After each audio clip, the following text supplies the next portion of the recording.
The Libra Solar Fire Ritual, Processional and Alleluia.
We gather at a holy time, a time propitious to invoke the cosmic Lord of Balance, Libra, Lord of Righteous Equilibrium, who regulates relationship within our local cosmosphere until the peace and harmony divinely willed in archetypal worlds above are manifested truly in phohatic worlds below.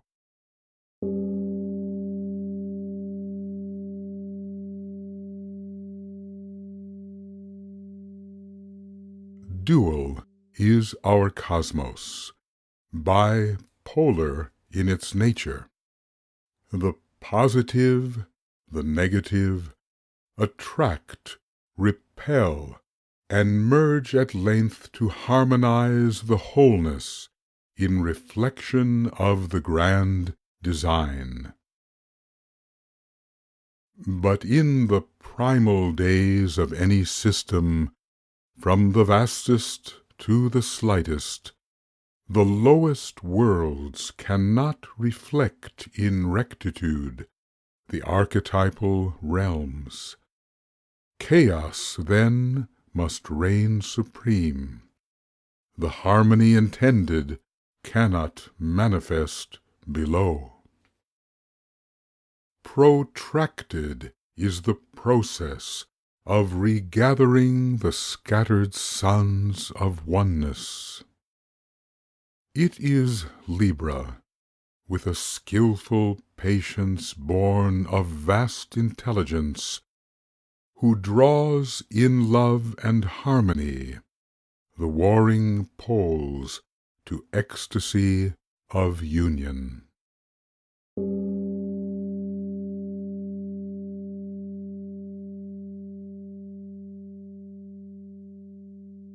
Libra is a threefold Lord, and in three ways is suited to conduct the rites of marriage in our local cosmosphere. First, Libra is a Lord of law, and then a Lord of polar union, and as well a Lord of creativity, compelling right concretion. Thus proceeds the cosmic marriage under law and love and mind.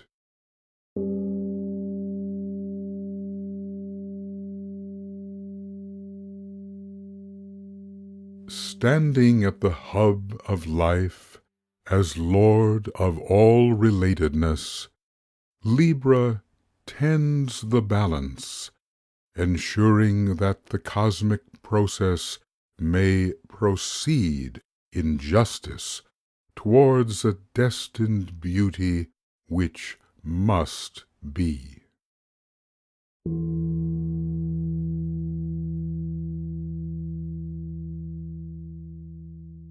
We gather now within the stream of solar fire, streaming from the constellation Libra, the Lord of right relations throughout all our local cosmosphere. Libra, Lord of harmony and peace within the bounds of Him of whom naught may be said. We gather thus to reckon with the problem of the middle way, upon which warring opposites may find an equilibrium intended by the highest cosmic Lord of peace, a Lord reflected by the Libran Lord of righteous balance.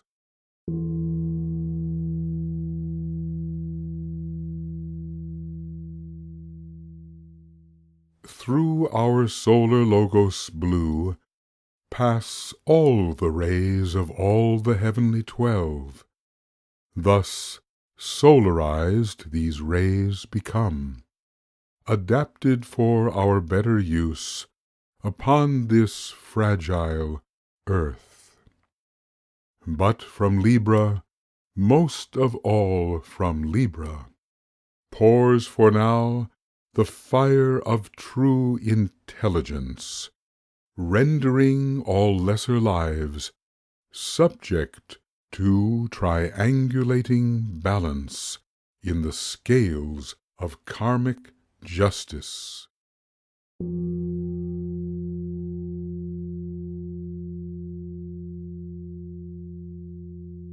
Later, almost surely, in another solar cycle, will pour forth from out the balance the reconciling fire of heart, the fire of love-wisdom, adding to intelligent adjustment the fire of peace, which orders all the spheres, both great and small, in loving harmony for consummate expression in full synthesis.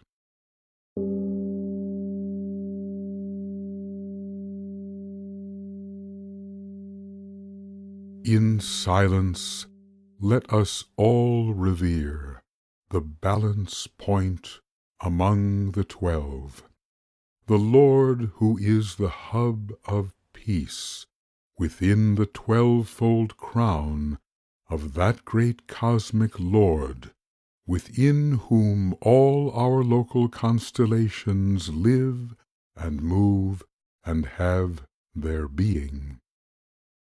Let us honor Libra, Lord of cosmic harmony and balance.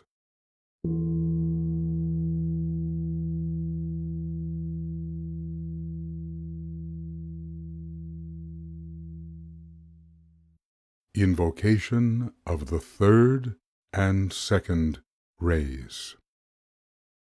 Through the constellation Libra, equilibrizing all the sacred 12, passes but one ray, the third, the archetypal ray upon the line of mind.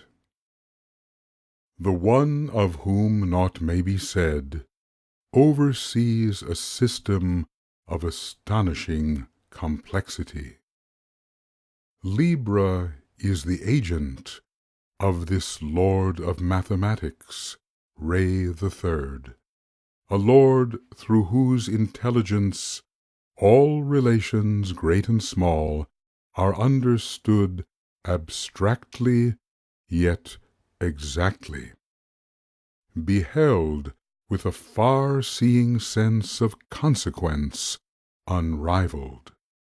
Inordinately intricate the interweavings of countless cosmic threads, but Libra, Lord of karmic mathematics, can meticulously follow all the complex sinuosity within the densely patterned whole, evoking perfect justice from the convoluted tangle of chaotic interaction in the worlds of illusion.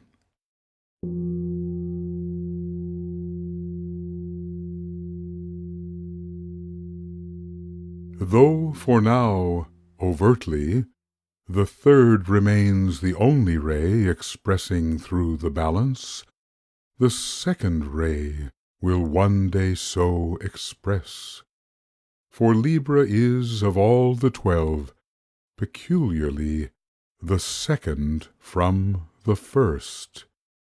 If Aries stands for oneness, for indivisibility, then Libra represents the two.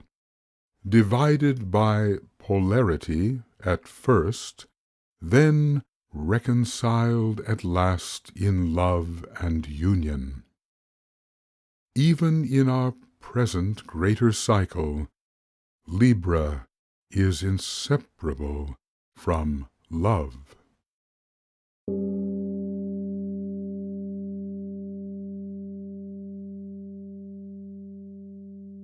We stand within this single, yet, if truth be known, a dual stream of energy.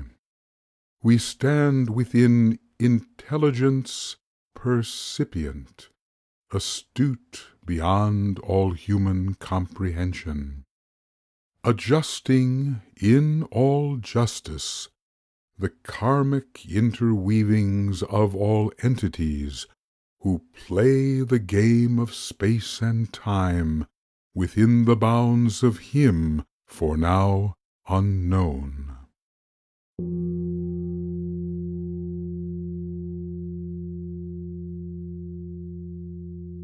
We take our stand as well within the stream of love, uniting in a raptured consummation all the multitude of lovers in our local cosmosphere.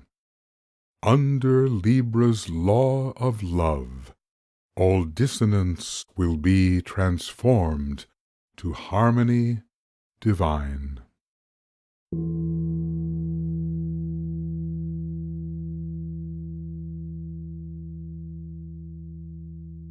Let us breathe within our aura the emerald green of Ray the Third, then with an Om direct it towards its healing mission on the earth.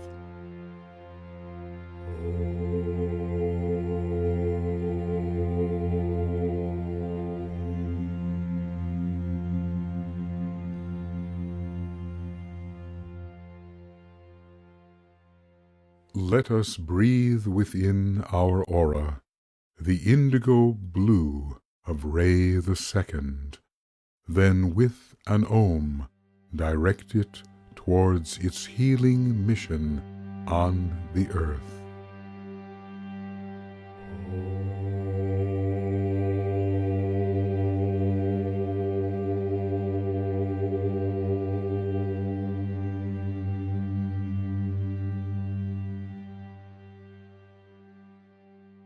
In concert with the love of God, we see these rays, the green and deepest blue, pass through the constellation Libra, God of loving reconciliation. Thence, passing to our home, the earth, who suffers long awaiting its assured upliftment into lighted sacred life.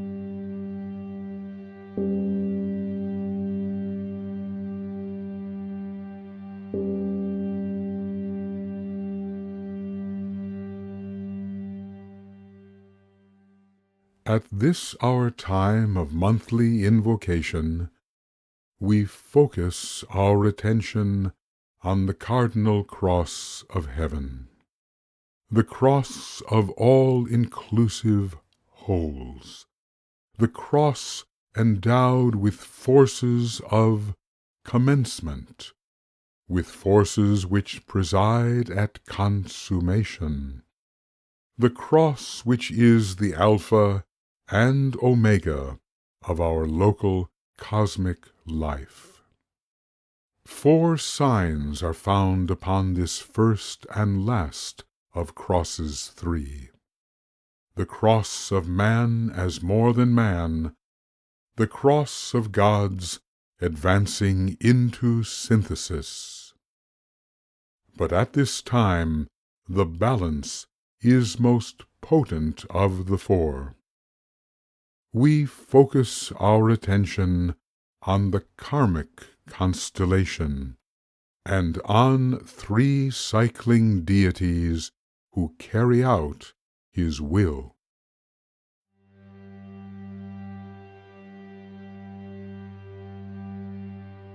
The first is both a goddess of the heart and of the mind, Venus, goddess of the second and as well the 5th, and e'en in deepest essence of the longing, yearning 6th. Goddess of our system, both of harmony and beauty, she the one who makes the merging of the poles an irresistibility, she the one whose magnetism changes war to peace. Even those who strongly hate are drawn together through the tender beauty of her charms. Even those well satisfied in pride with separation are at length subdued and rendered bound in love. Goddess of the nuptials, she serves the Libran Lord of Love, blending every polar pair whose destiny is oneness.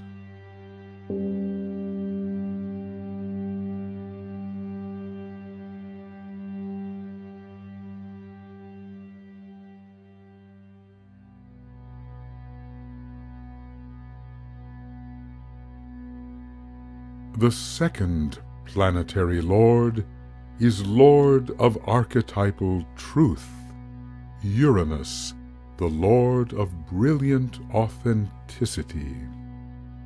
If true union is to be achieved, falsities must not unite.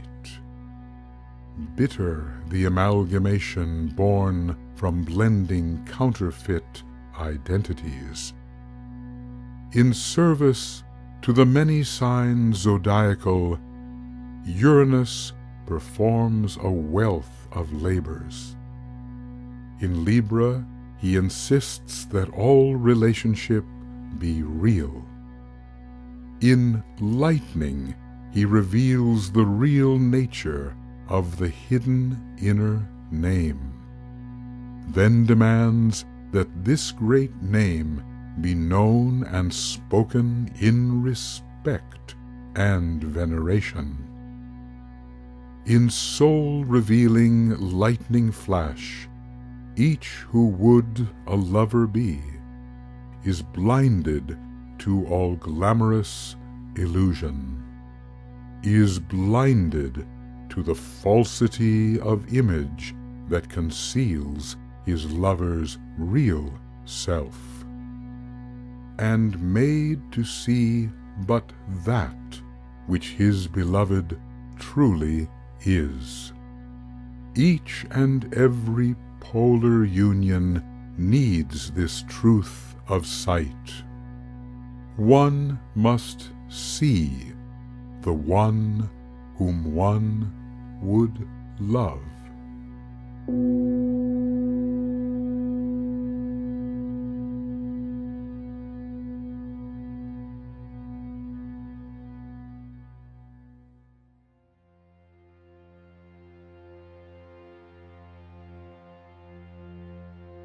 The planetary lord who rules the highest aspect of this sign is Saturn, karmic lord of all exacting justice. As ruler of the triads, he labors to ensure that every wrong has been redressed and every right has been repaid.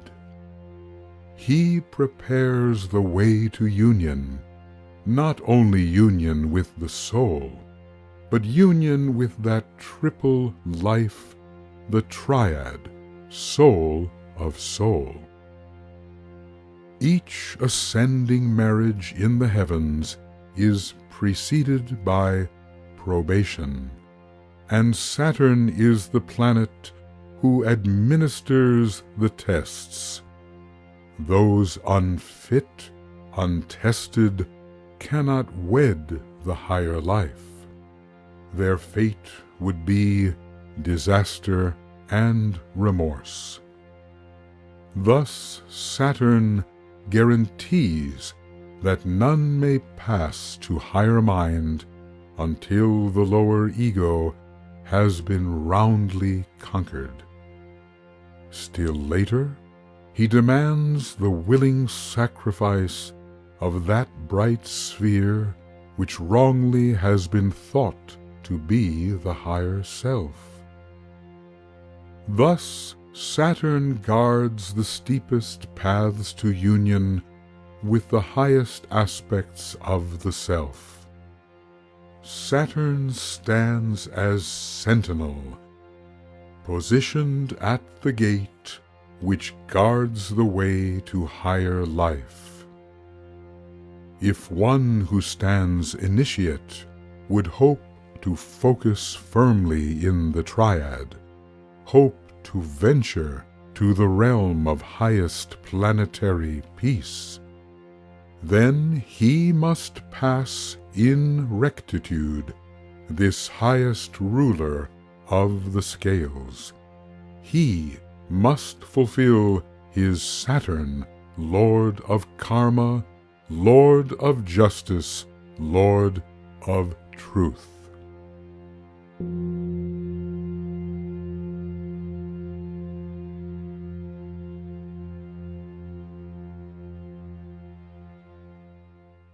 Let us focus on the harmonizing love of God, intelligently active through the Lord of loving balance, and flowing through the planets whom the Lord of balance schools. Let us know that love, and only love, can reconcile the poles.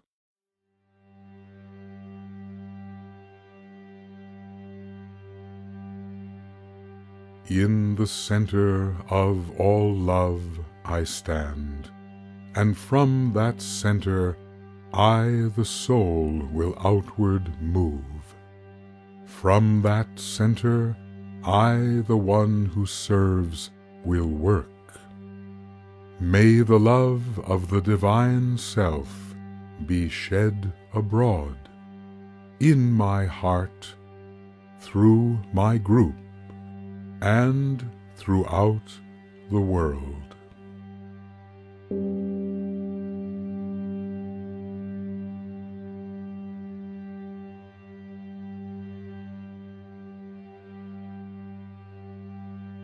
Let us focus on the firm intent that all who breathe may one day serve as agents of the love of God.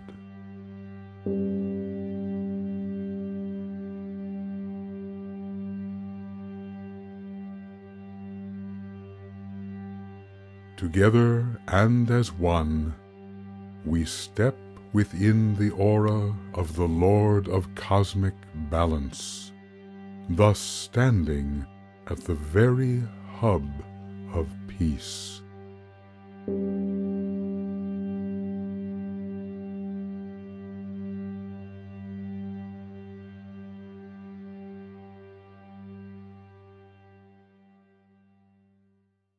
united with the potent force of union, intelligent and balancing, we pledge in love to bring the pairs of opposites together, so that the ever-longing poles, when time at last is right in space, may reunite in bliss, ensuring the fulfillment of primordial desire, born when first the one became the anguished suffering two.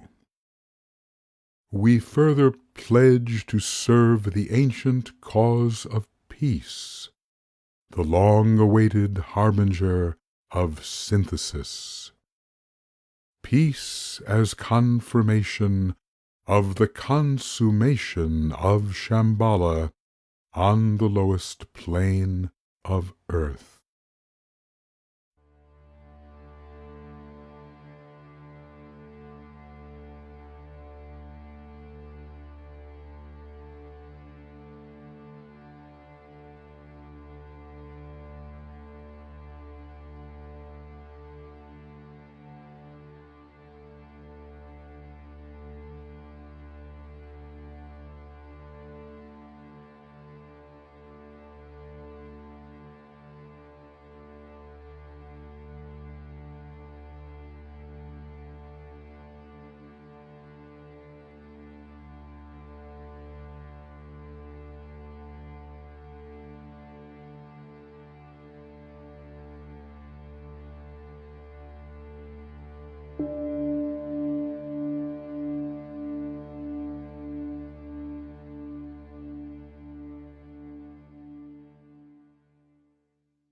Let us form a representation of the noble middle path.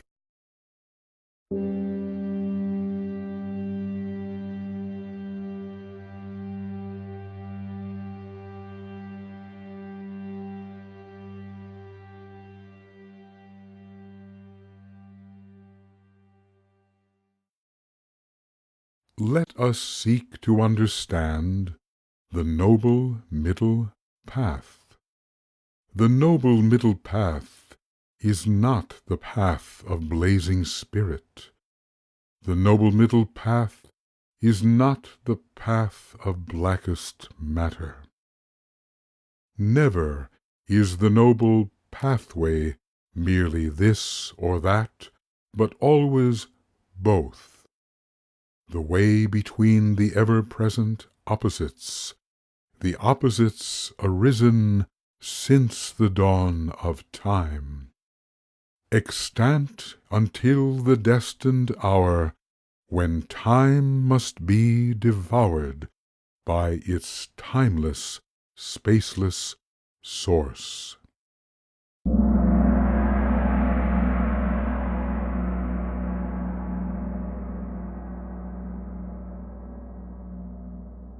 Spirit is not form.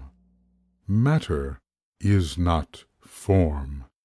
Yet cosmos, surely implicate of spirit and of matter, is but form.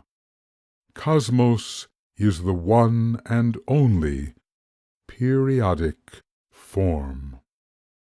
At the first, when time found its beginning yet again within beginningless infinitude, the only one was whole and undivided.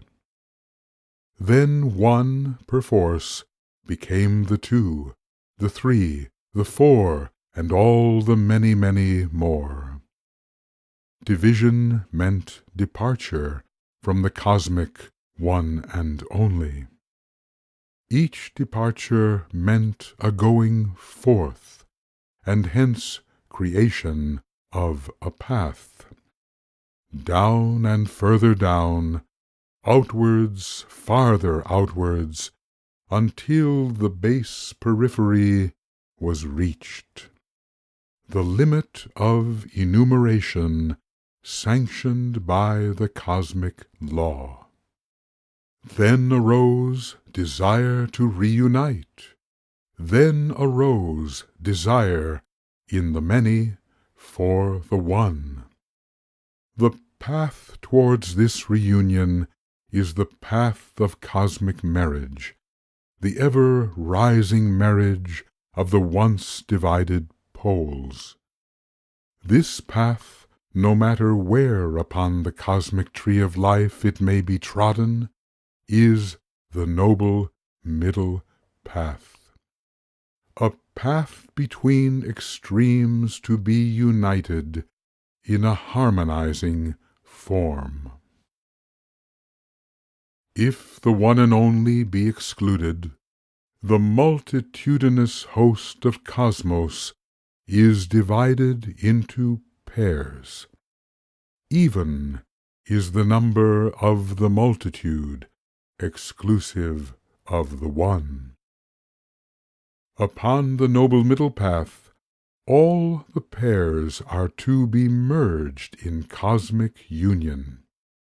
From Anu to the highest cosmic pair, and ever in each union, neither on the right nor left, but always in the center, irrespective of dimension, regardless of the number of coordinates, ever at the central middle point of consummation.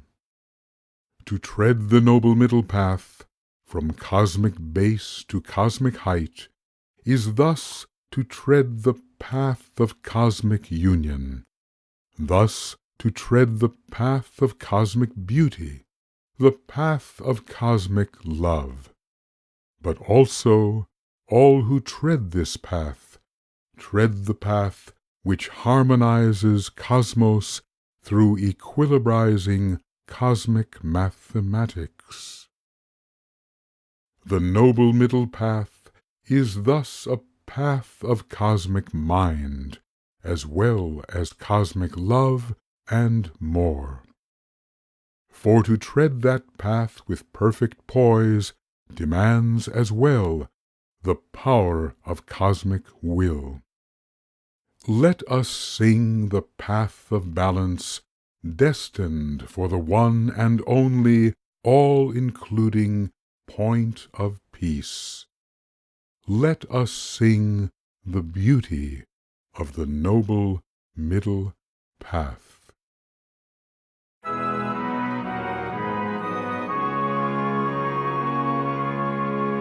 There is a path of beauty, of balance and beauty. There is a path of beauty, the noble middle path. There is a path of harmony, of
Lord, my day bright. There is a path of beauty, of balance and beauty. There is a path of beauty, the noble middle path, the noble middle path, the noble middle path, the path to peace and harmony.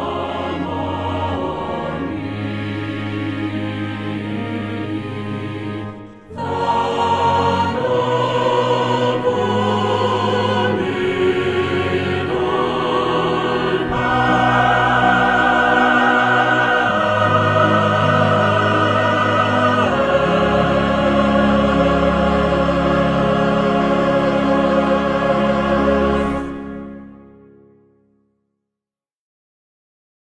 In meditation deep, let us ponder on the nature of the noble middle path, the path between extremes whereon is found the beauty of the golden mean.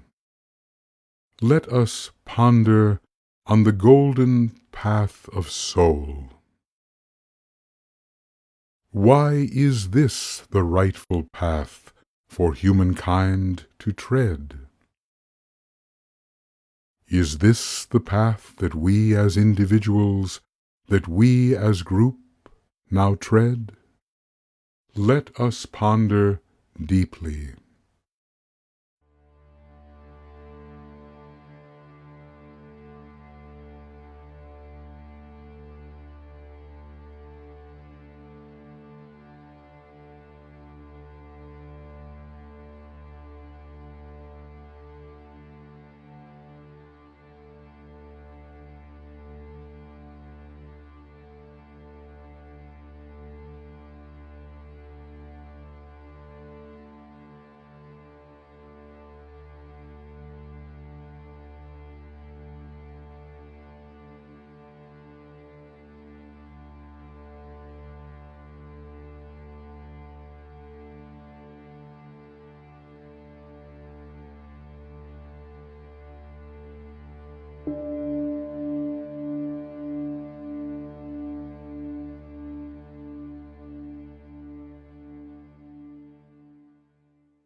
Let us face each other in horizontal opposition, representing the great divide which necessitates the ignition of passion.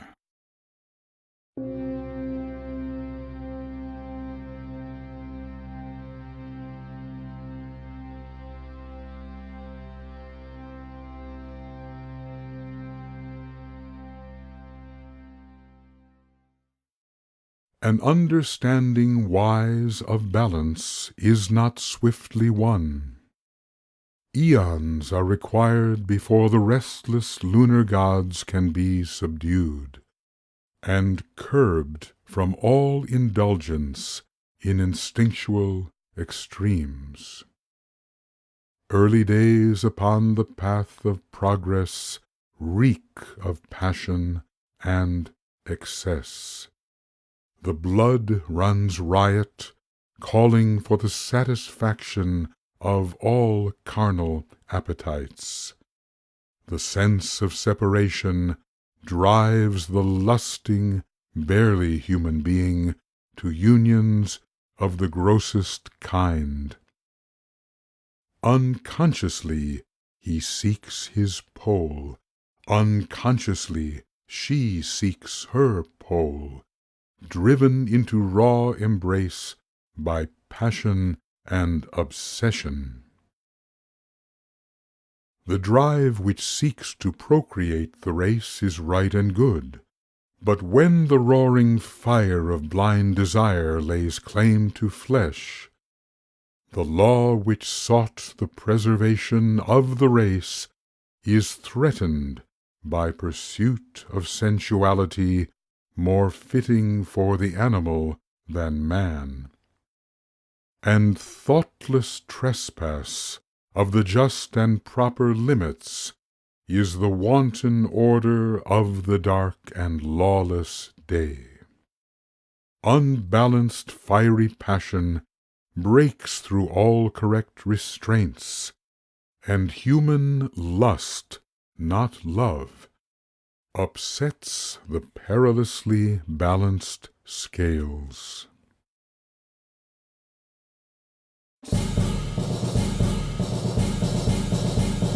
Passion, passion, passion, passion, fiery passion, burning passion, torrent, torrent passion, heat and passion, lust and passion, rage and passion. The drum of life beats passion, passion, passion, merging, grasping, panting, gasping. The drum of life beats passion, passion, passion, merging, grasping, panting, gasping. The drum of life beats passion, passion, passion. I will have you when I want you, as I want you. Have you in the heat of passion, passion, passion. Have me to the beat of the drum of life. The beat of passion, passion, passion, passion, passion. Wild in the heat of passion. Have you, have all. Take you, take all. In passion, passion. In passion, passion. Lasting in the heat of passion. Fiery, fiery passion, passion, burning, burning passion, passion, torrent, torrent, torrent, torrent passion,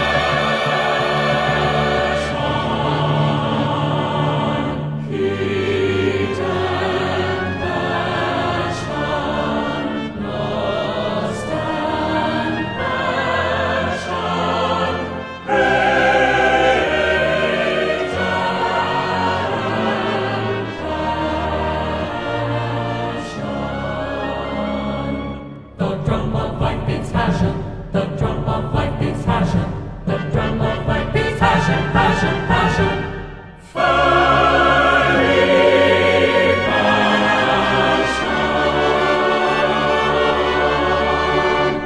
blazing in the flames of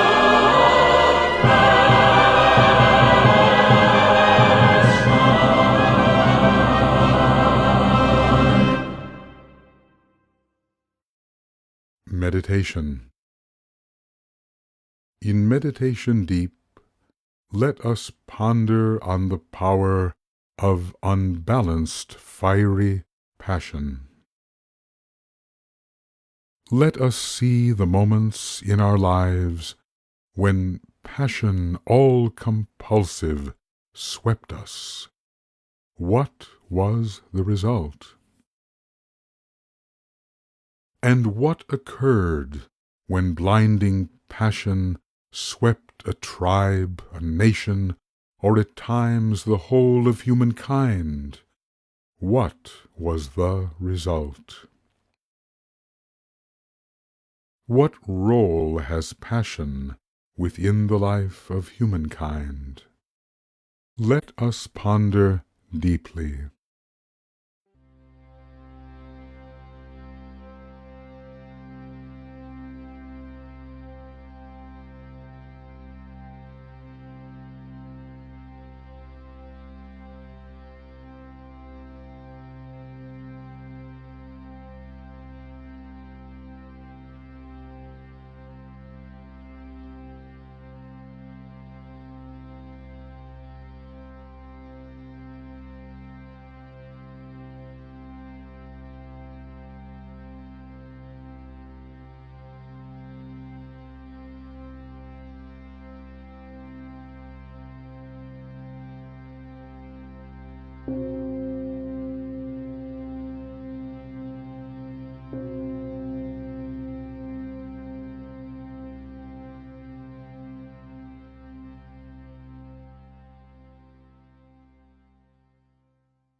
let each one stand in isolation, near many others, yet entirely alone.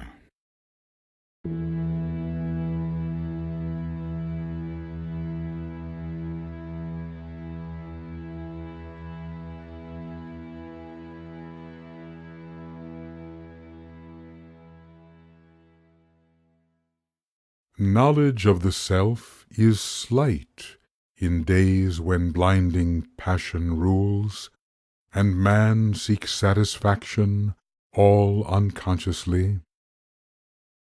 But as the ages pass, and as the wheel of incarnation turns, a growing sense of isolated selfhood settles down upon the wakening human consciousness. Though blind and roaring passion is no longer the abuse it was, as mind and will assert themselves, though feebly, a crushing sense of loneliness descends upon the human being, still very young in soul and outward turned. Instinctively he knows himself as incomplete. Instinctively she knows herself as less than whole. By reaching for each other, they hope to end the desolation. Reaching for each other, they hope that by that desperate union, happiness, security may be attained and held. Though ultimately futile in this outreach, it will persist and thrive for untold ages. For enslaved and all entangled and enveloped in polarity is common human consciousness. Few the fears that rank the equal of the fear of being all alone.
just someone,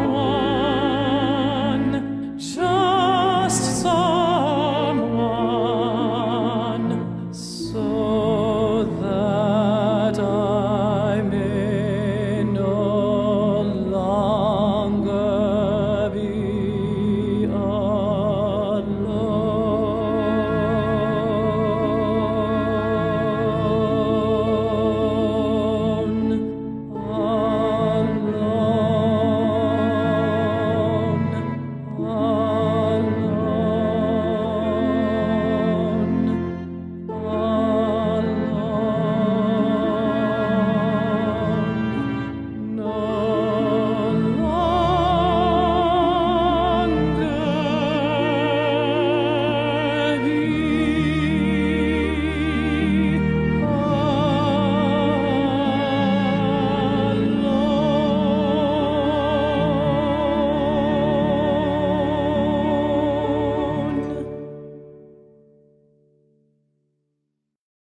In meditation deep, let us ponder loneliness. When has it afflicted us most grievously? How did we respond? Can we truly bear to be alone? How may seeming loneliness be known to be illusion? Can one live alone and yet not lonely? Let us ponder how this may be done.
Let each approach another, ready to ask the greatest question of all.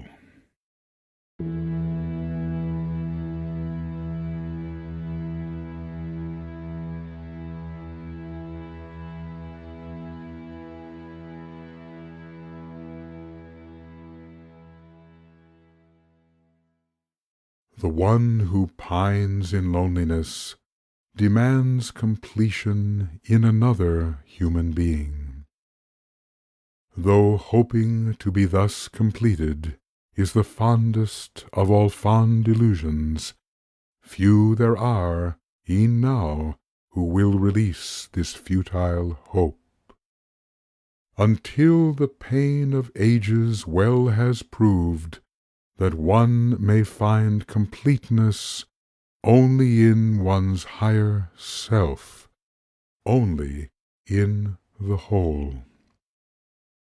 While glamour veils the consciousness, a lover is not seen for whom a lover really is. Foolish dreams projected veil the would-be lovers from each other, knowing not the nature of themselves. They cannot hope to know each other truly. Though soul-mates they may name themselves in fancy, no lover can fulfill his would-be lover's ideal image, an image oft in striking variance with his inner name, an image so oft foreign to his pattern of identity. Surely loving without sight of self is loving without sight of the beloved, thus loving not at all. To blindly give an unknown self in passionate and unwise love is folly most assuredly, destined for despair and disillusion. Yet from this inescapable calamity may rise a truer sight of self and other. From this seeming failure may arise the possibility of real love, far different from the self-deluding glamour born of fanciful desire.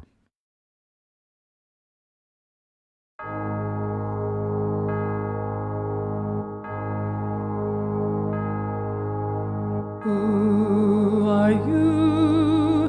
Who am I? I gave myself to you. Who are you? Who am I? I gave myself to you.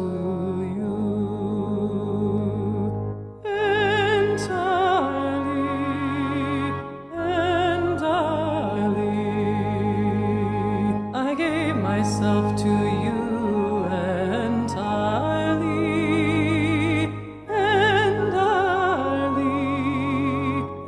entirely.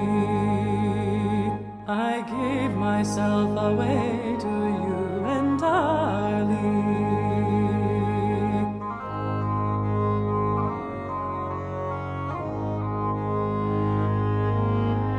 In the futile hope that I would find myself in you. In the futile hope that I would find myself in you. Instead, I now am lost in you entirely, entirely. The self I truly was, I lost in giving all to you.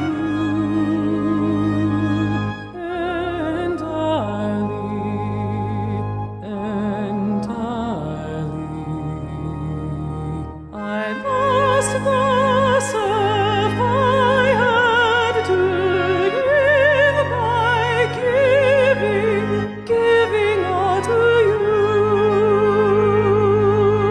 I lost the life that I might live by giving all to you.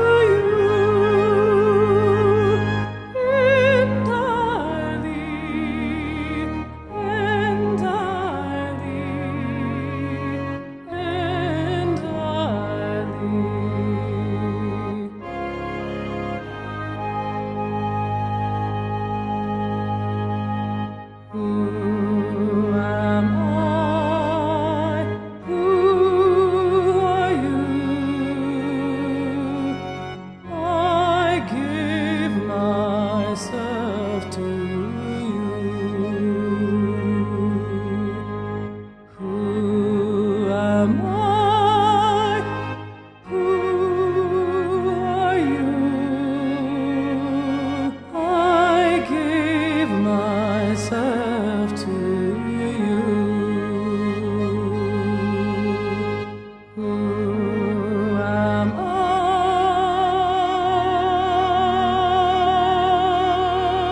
Who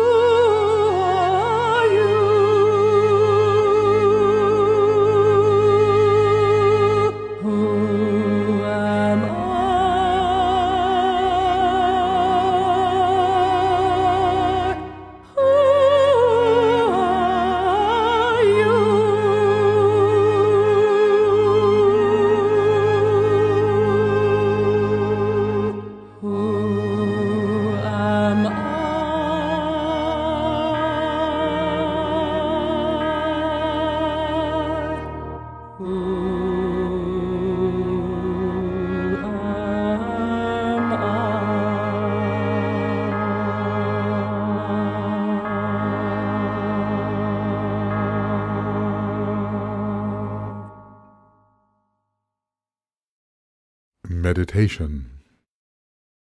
Let us ponder soberly upon those periods of our lives when we have loved in foolishness, unwisely. Let us ponder on the loss of self and sense, when we indulged in that which then in error we named love. Why did all this happen as it happened? Are we any wiser now? And if so, why? Let us ponder our experience.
Let us form a single line representing the razor-edged path.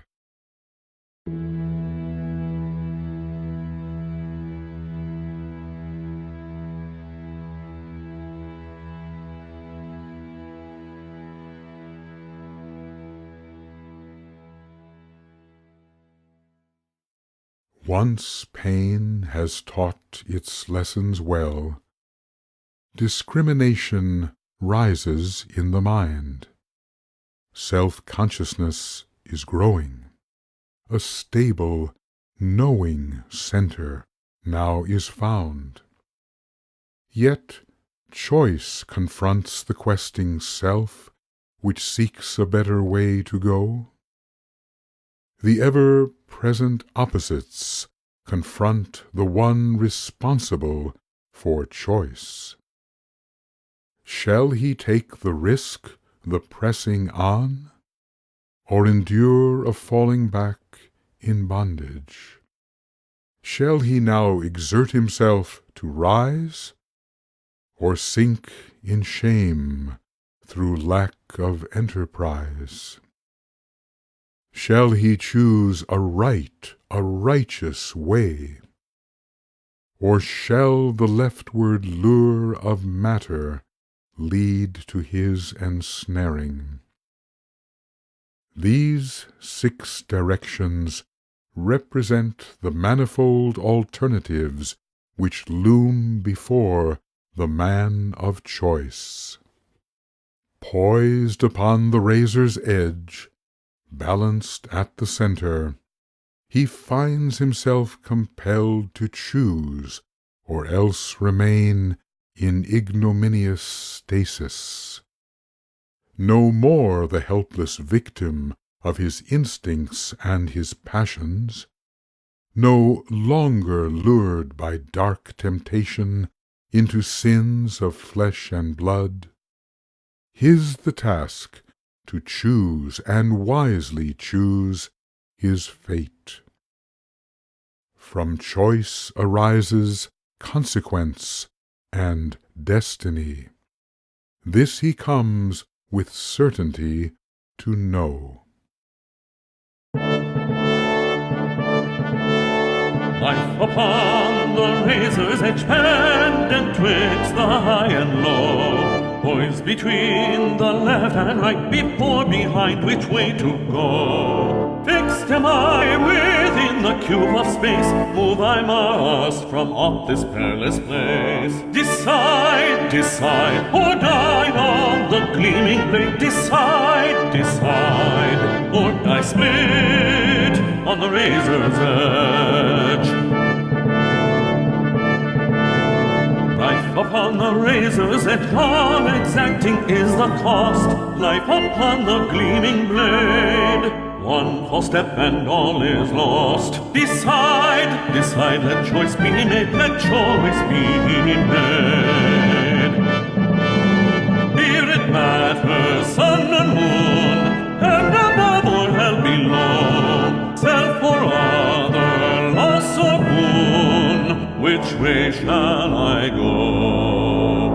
Life upon the razor's edge, life upon the gleaming blade. Decide, decide, let choice be made. Decide, decide, let choice be made. Let choice be made.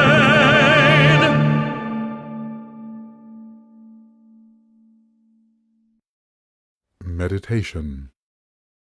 In meditation deep, let us ponder on the nature of the power to choose. How is he who lives a life of impulse distinct from him who is a man of choice? Which are you, and why? What are the major choices which confront you? Which way should you go? Ponder and decide.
Let us form the symbol of Venus, goddess of harmony and beauty.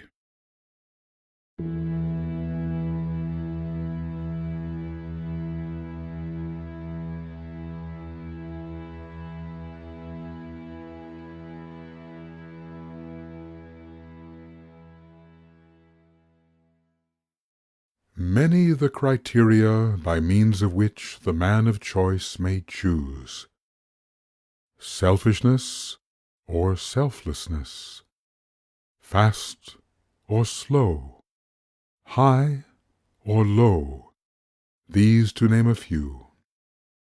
Yet, as is so oft the case when LIBRA rules the consciousness, a higher sense aesthetic must at length emerge in prominence. Beauty is the loveliness of life, revealing hidden light. Beauty now becomes the touchstone of the Libran life.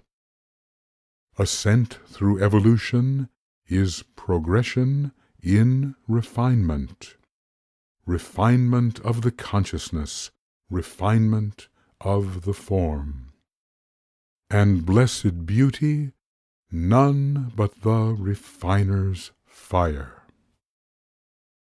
The balanced path of progress rises ever on ahead.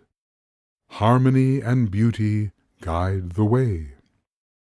The harmony of heaven must find its true reflection on the earth.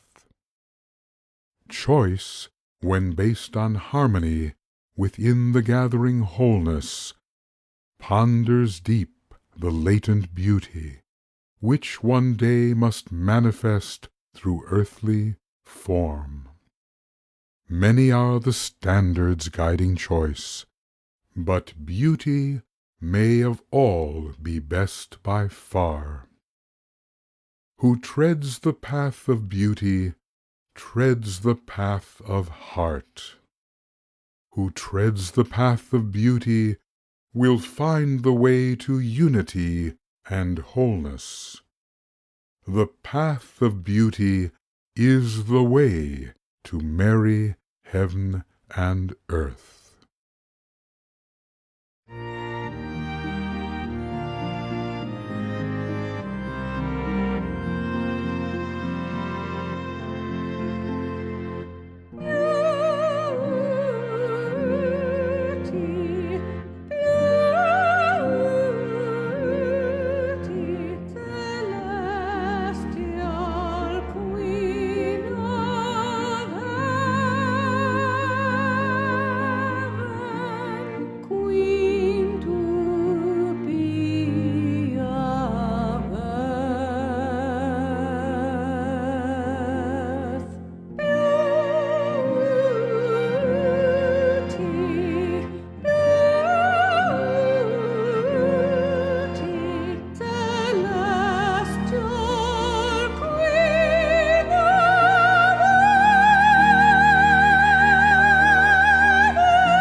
Meditation. In meditation deep, let us ponder on the meaning beauty holds for us, its place within our lives. Where for us does beauty lie? Let us pass before the inner eye those precious moments in our lives most qualified by beauty.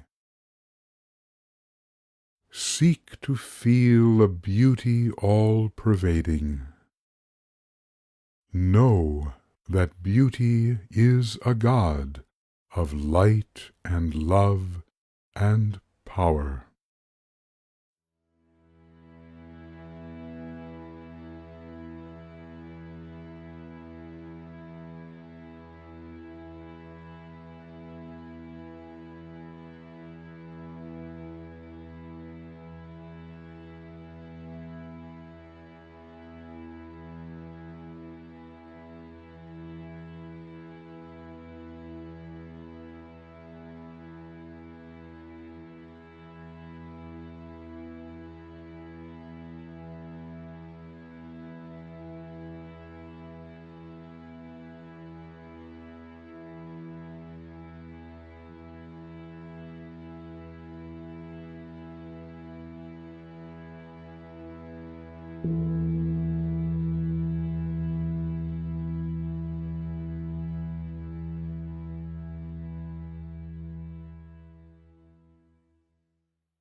Let us form the symbol of Uranus, God of archetypal authenticity.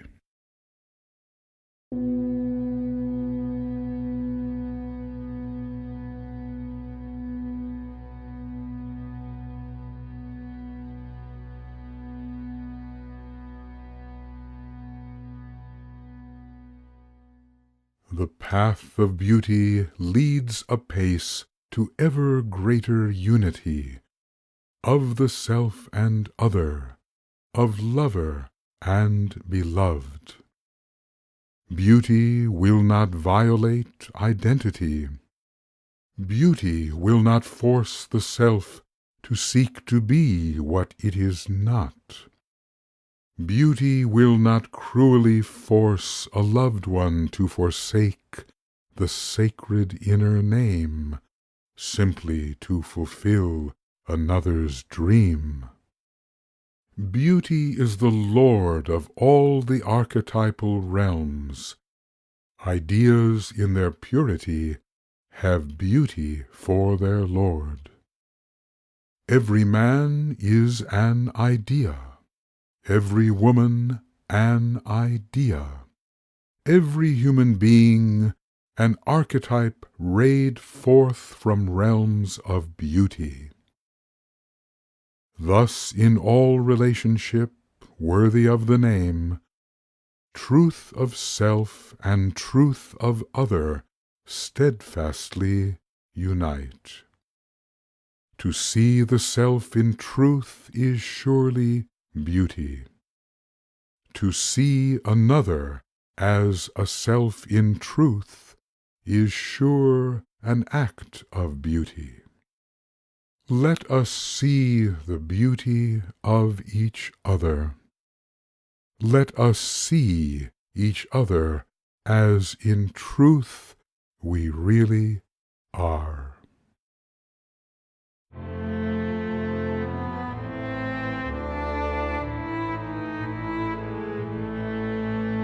See me, see me, see me as I am. See me, see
Meditation.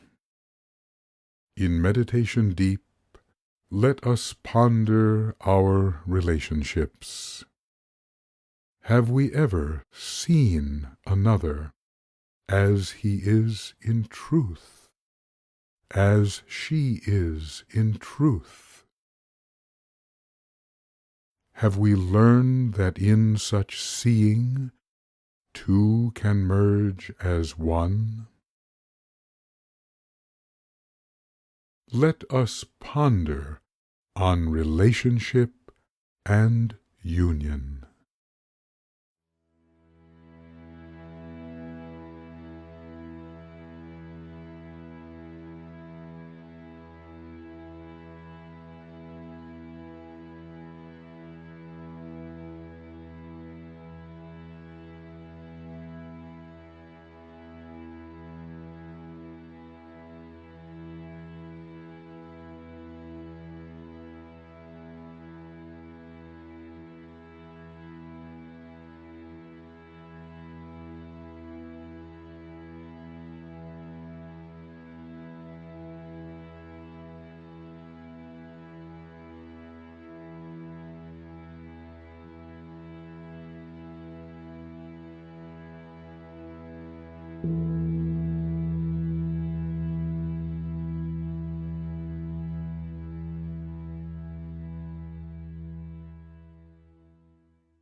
Let us form the symbol of the Libran scales, in which our lives are justly balanced according to the law of karma.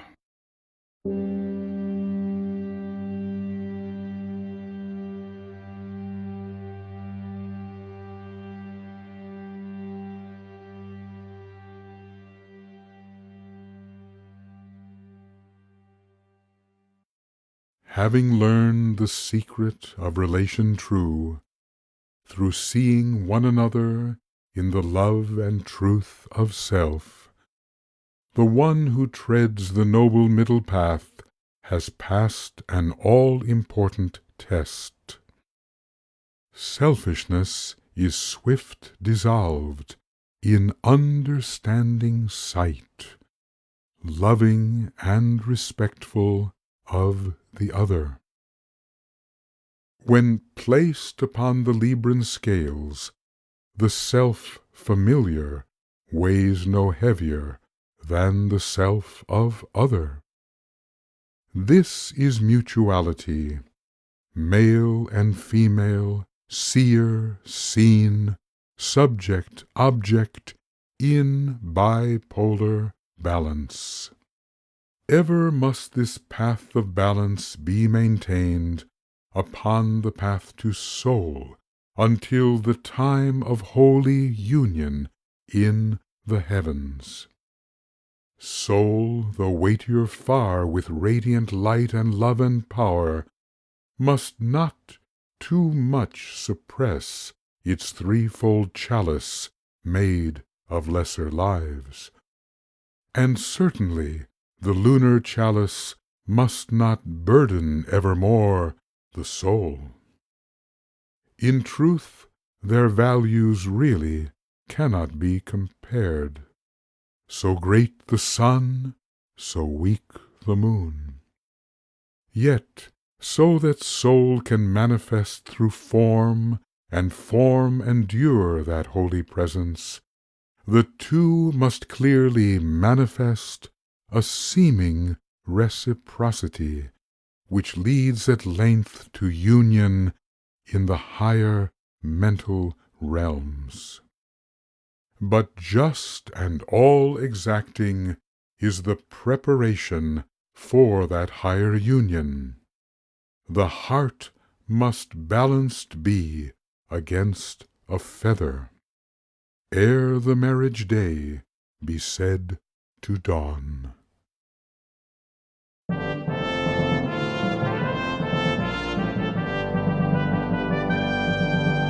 Justice all-impacting is the beauty of the world. Through karma all-exacting is the grand design unfurled. Justice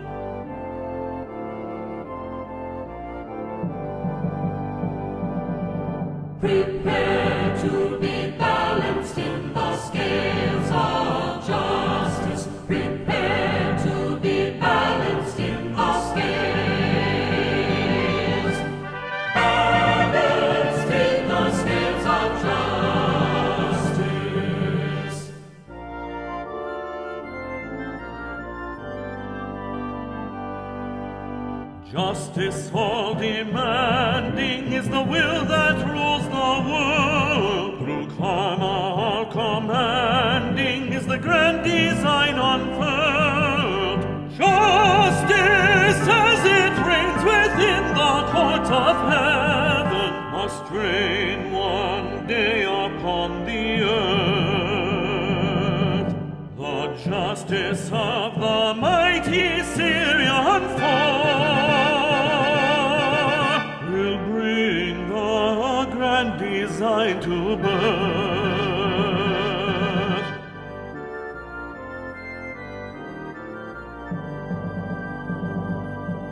Prepare to be balanced in the scales of justice. Prepare to be balanced in the scales.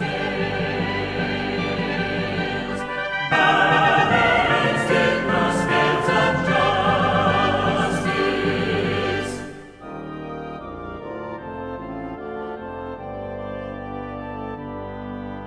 Let every man be balanced.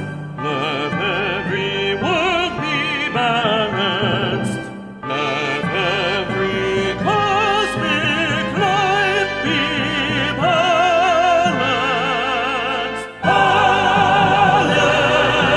in the scales of justice.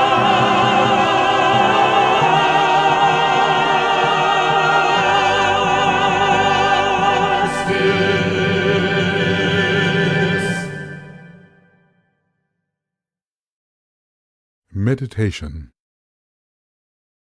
In meditation deep, let us ponder on the balance of our lives. Let us ponder on what payment karmic justice yet demands. If our heart were weighed against a feather, would the noble balance be achieved? If not, what sins of heart would tip the balance towards the base? Let us recollect and ponder well our karmic task.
Let us gather in the circle of love, to which the love of beauty leads.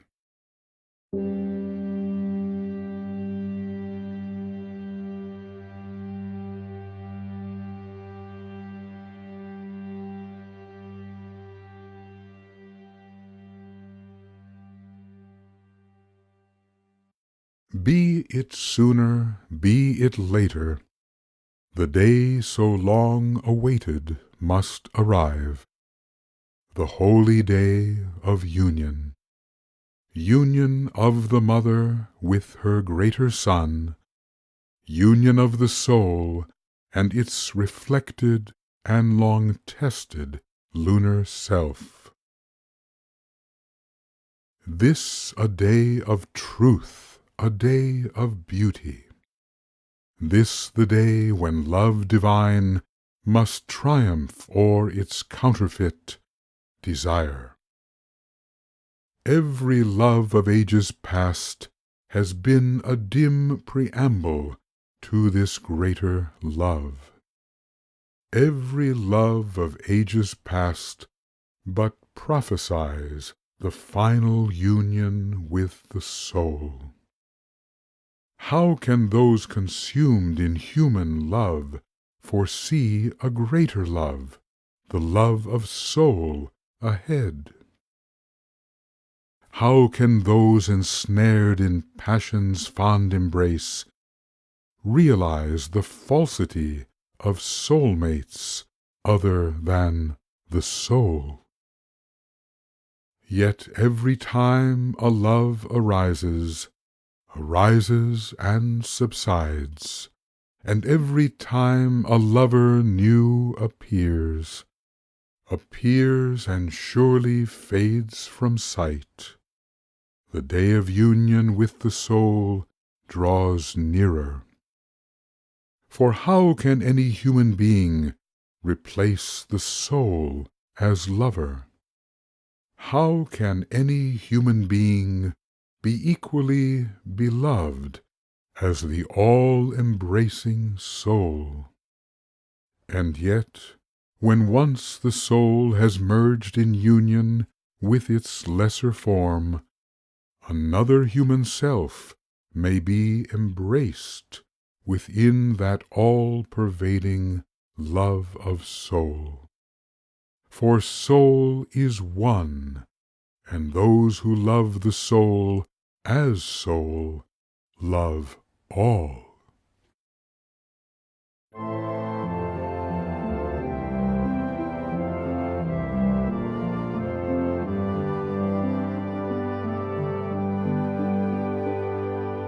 My beloved,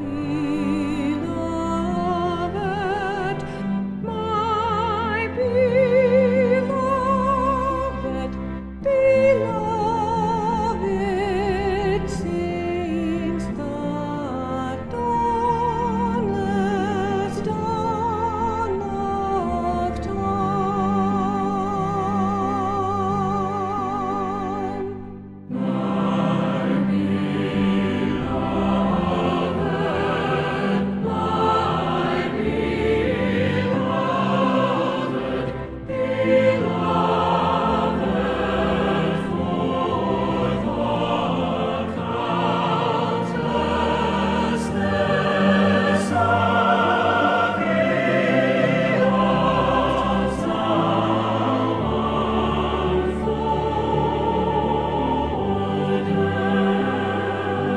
For the countlessness of eons yet to be.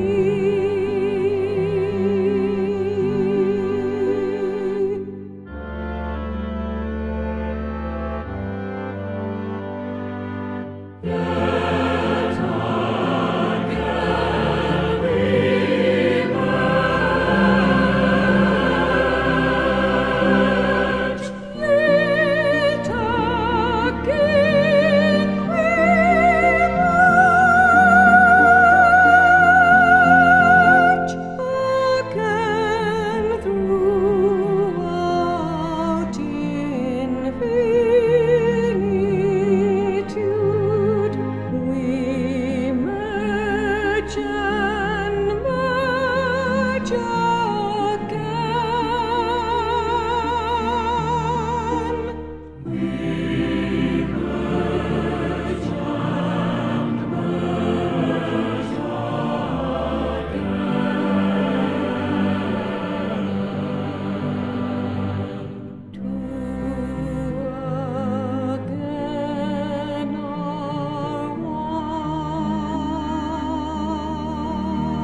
Meditation. In meditation deep, let us ponder our ideal of human love. Let us ponder then the marriage in the heavens.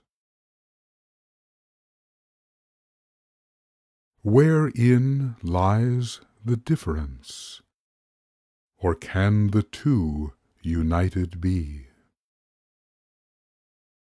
If we are yet unmarried in the deeper sense of soul, what must be fulfilled in us before that marriage may occur? Let us ponder deeply.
Let us form the lines of spirit and of matter, between which passes the noble middle path.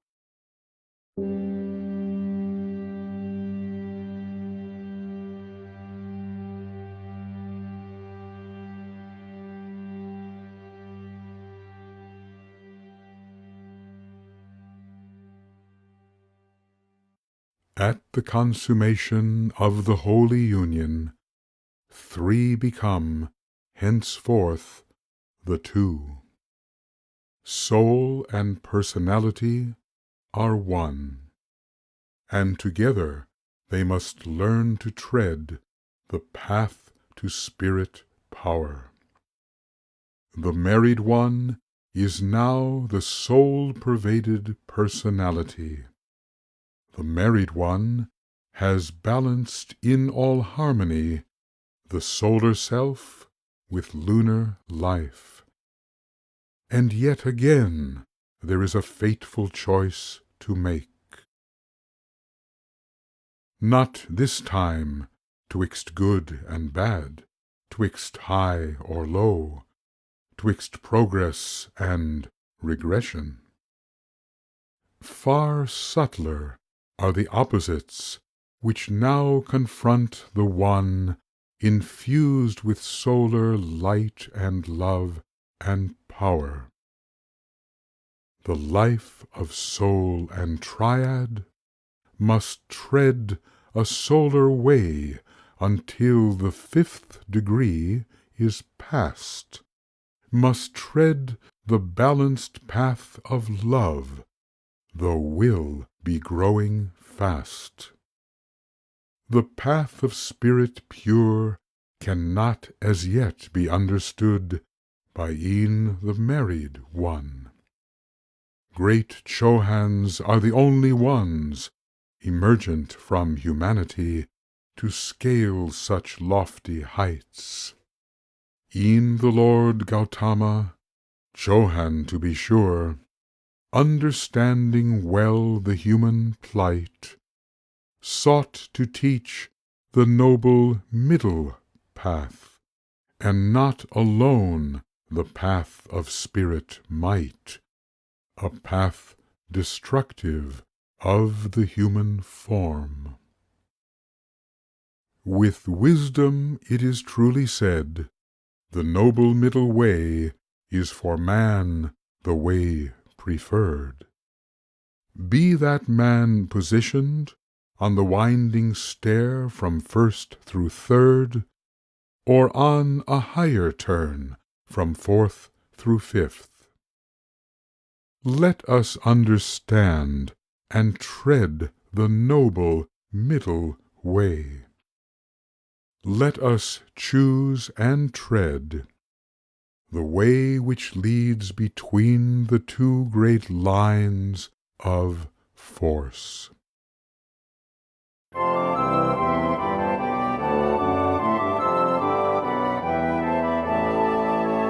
I choose the way, I choose the way, I choose the way which leads between the two great lines of force. I choose the way, I choose the way, I choose the way which leads between the two great lines of force. One line leads to Spirit's highest heights. One line leads to Rapture's deepest depths. But I choose the middle way. I choose the middle way. I choose the middle way. I choose the way which leads between the two great lines of force.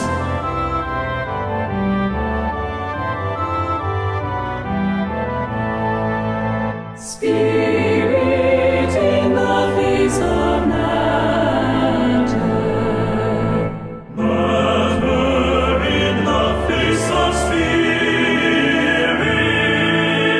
Surely I am either face, surely I am both, surely I am both united to resolve as one.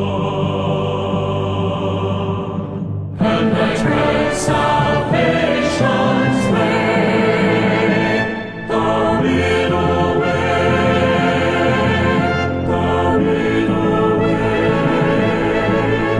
between the ancient warring two. I choose the way, I choose the way, I choose the way which leads between the two great lines of force. I choose the way, I choose the way, I choose the way which leads between the two great lines of force.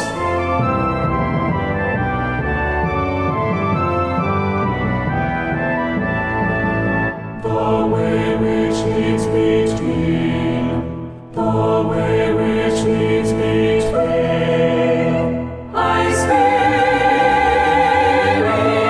I matter. I choose the way which leads between the two great lines of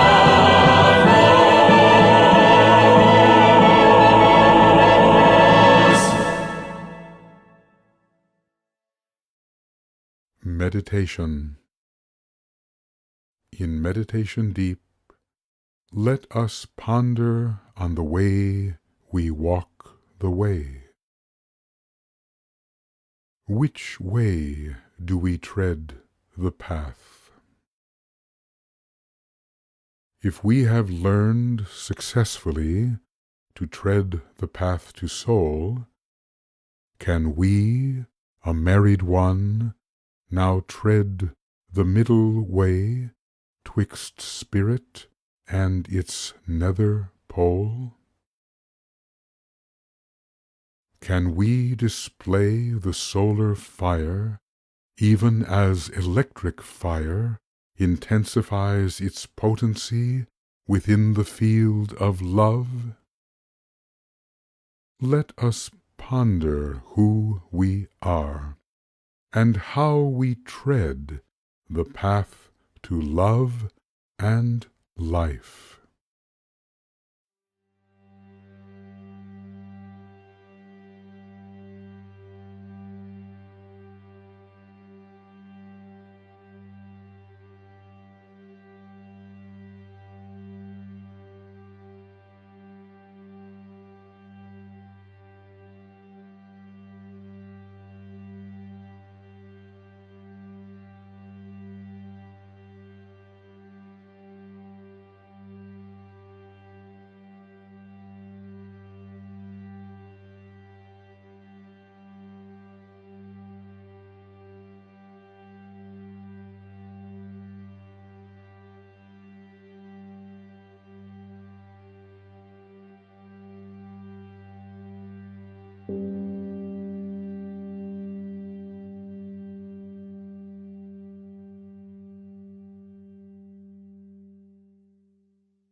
Let us form the circle of peace, inclusive of all opposites.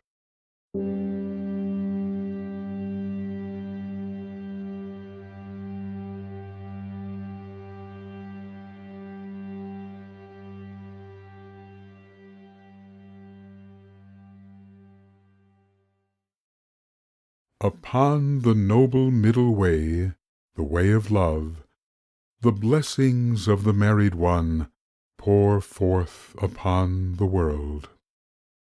United to his solar God in love, he finds himself united to all brothers and all sisters, friends and lovers in the loving soul. His will of heart is set upon sweet harmony within the whole. His will of heart demands for humankind the blessed fruitage of that harmony, the peace of all the worlds. No longer is he sentimental when he thinks of peace. He knows the love, the steadfast will, the skill in action which a real peace on earth demands. His inspiration at a distance is the blessed Spirit who now serves on earth the cosmic balance, and the Syrian karmic lords as well, supporting with solicitude the Christ who is the reappearing Lord and Savior of the human race. The new-found inspiration of the married one is named the Spirit of Peace. United with all others wed to love, the married one invokes with heart aflame this Lord of solar equilibrium, that qualities at war may fuse and blend in peace supernal. Intent upon the welfare of humanity, the married one invokes so that the peace of God may overflow the earth.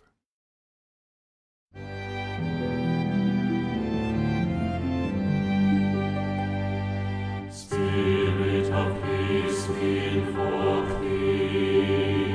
Spirit of peace, we invoke thee. We invoke thee for the peace of all the worlds, the peace of God.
Meditation. In meditation deep, let us ponder on the nature true of peace. How solemn and austere, yet full of joy, is peace. Do we understand it?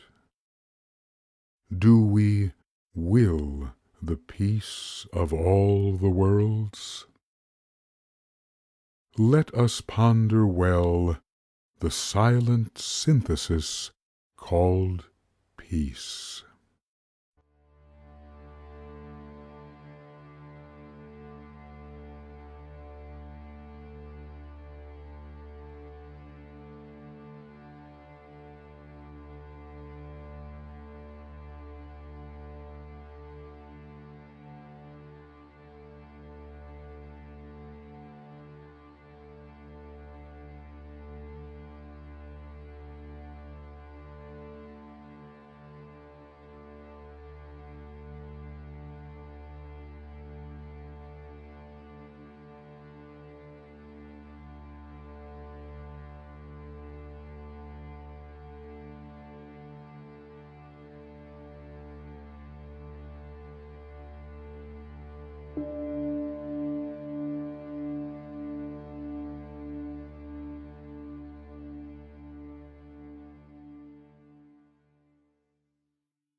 Let us form the path of fire, royally uniting base to crown.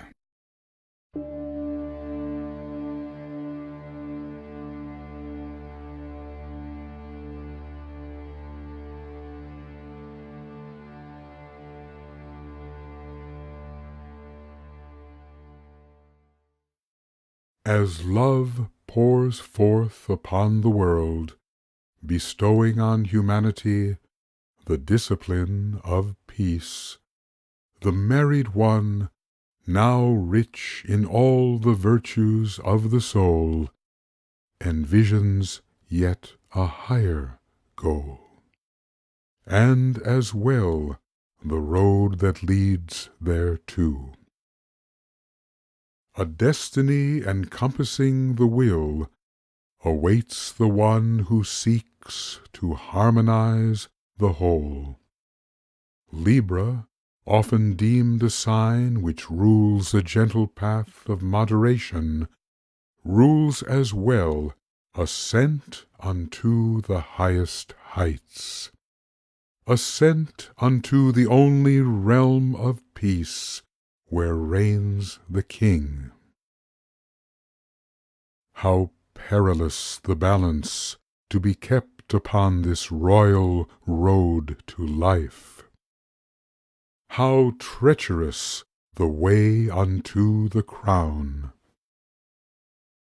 Imperative are all triadal skills, the flower full of Atma Buddhi Manas. Only he who loves with mind illumined under Venus, only he possessed of intuition and its harmonizing force, only he endowed with spirit, will Saturnian and Uranian, may tread the royal road unto the realm of perfect peace.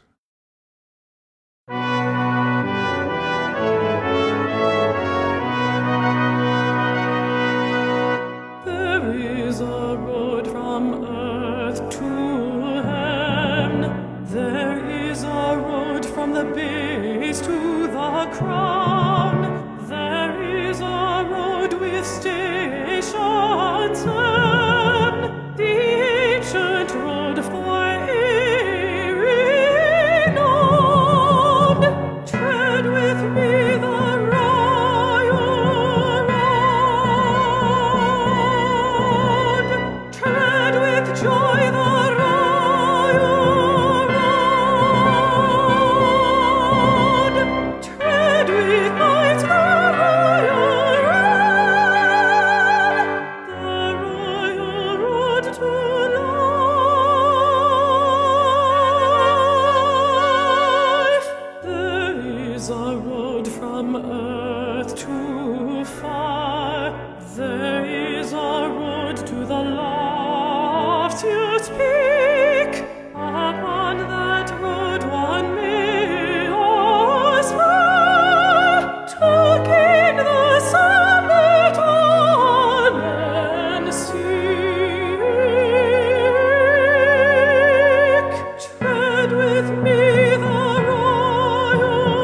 from the base to the crown.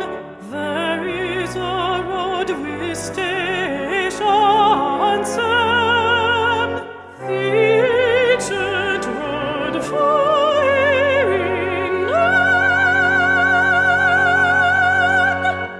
Tread thou the road, tread thou the road,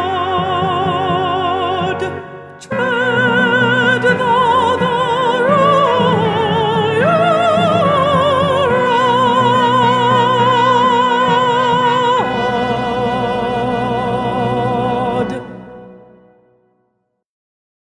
Meditation. In meditation deep, let us ponder on that higher path which leads to realms beyond the realm of love. Let us ponder on the poise, the balance, and the skill required of one who would ascend the rainbow bridge unto the planetary crown. What is the nature of the road which leads the married one unto a higher union still? What is this higher path, well governed by a mighty triad, governed by the constellations Libra, Aries, and the Bear? Let us ponder deeply on supernals lying far beyond our ken.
We remain in the circle, symbolizing the peace of Shambhala.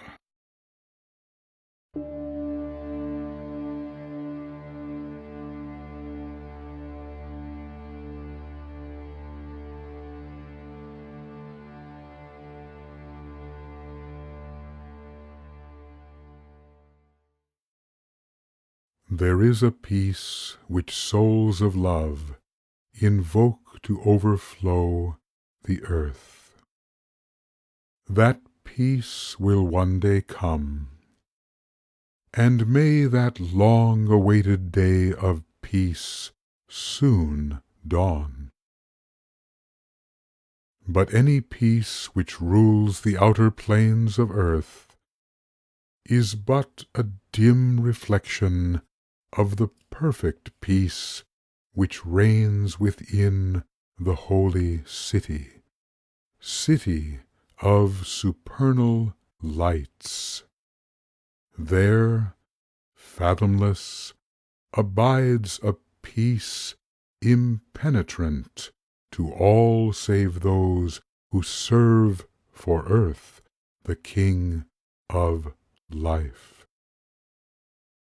There prevails the peaceful silent will of Him who is for us the synthesis of life. There prevails the beauty of the One who is, again for us, the pure and perfect harmony of all the worlds. Could but his daily ritual be reenacted here below, the final peace intended would condition all of earthly life. That time of times, of course, lies far ahead, for 3 more rounds have yet to be fulfilled. Yet though the final earthly consummation distant be, the time has come when something of that perfect peace may dimly be perceived. That peace is known in truth alone to those who know and are the will of God the King. But if in all humility we cultivate the will to peace, perhaps a slight reflection of that greatest peace may form upon the magic mirror of our soul.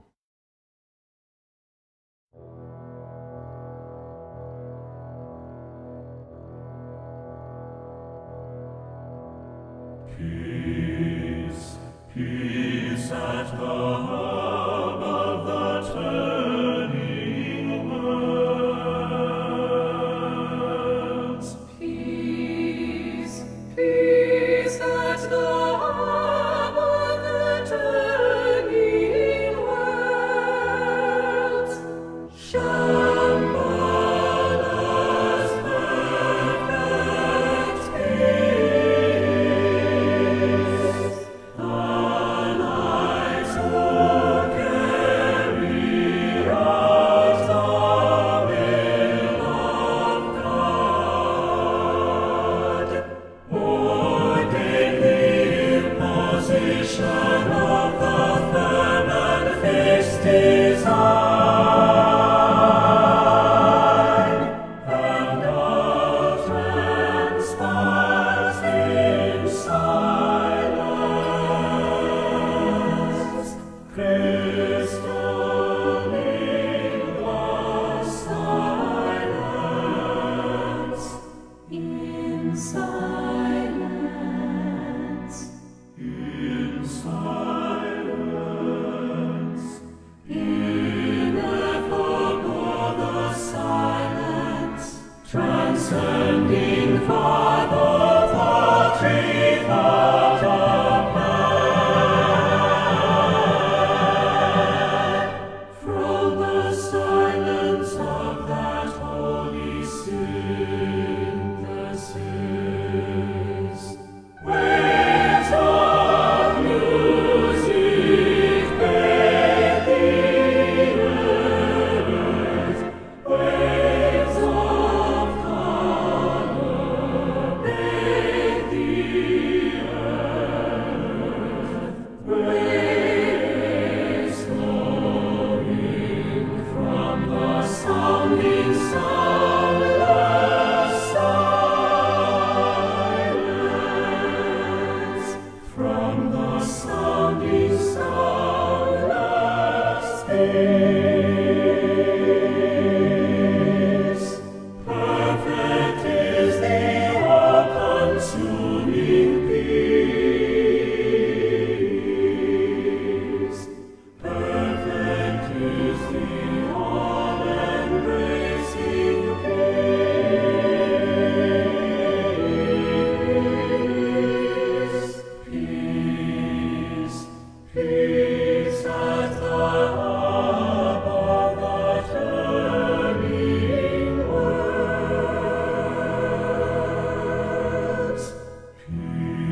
meditation.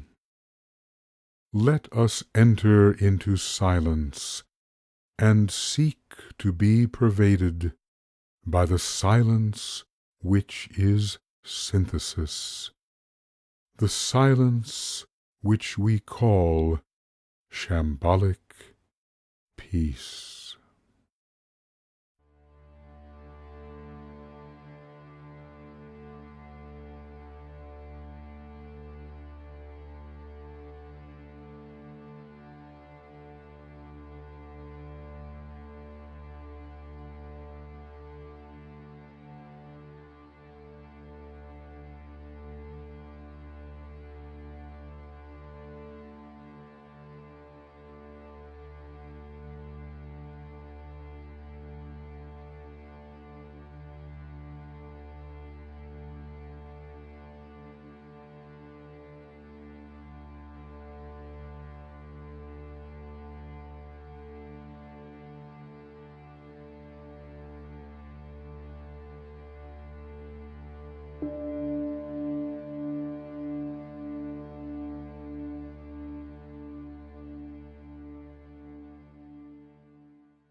Let us form the image of our solar system, with its many revolving planetary spheres.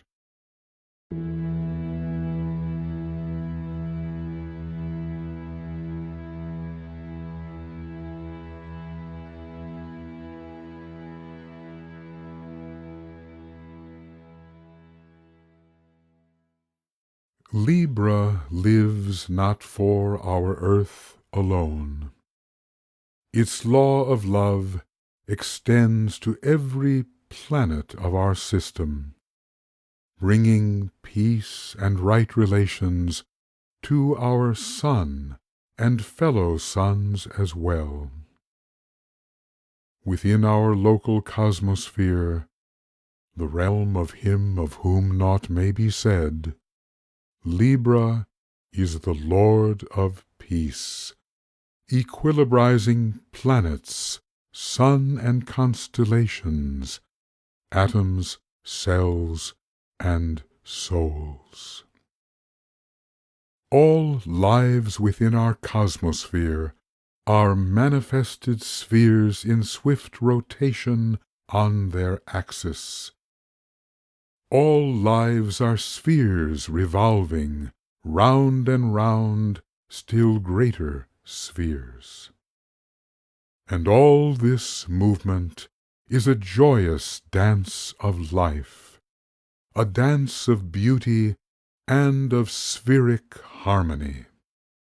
Dancing cycles, dancing number, God, the secret Logos, is the master of this dance.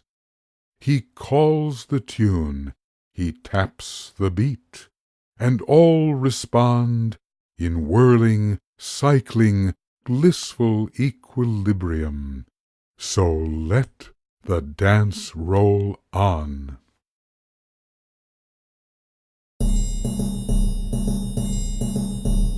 Dancing, dancing, the spheres are all dancing in harmony, dancing the dance of the spheres. Dancing, dancing, the spheres are all dancing in harmony, dancing the dance of the spheres.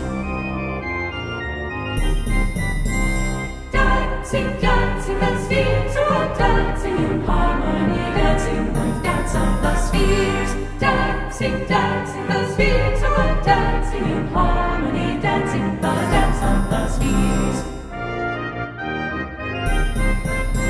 Circling, revolving, revolving and circling, Dancing, dancing, the dance of the spheres. circling, revolving, revolving and circling. Dancing, dancing, the dance of the spheres. Dancing, dancing, dancing in rhythm. In harmony, dancing the dance of the spheres. Dancing, dancing, dancing in rhythm. In harmony, dancing the dance of the spheres. Circling the heavens in harmony, circling, circling, revolving, revolving. revolving and circling, circling the heavens in harmony, circling, dancing the harmony of the spheres.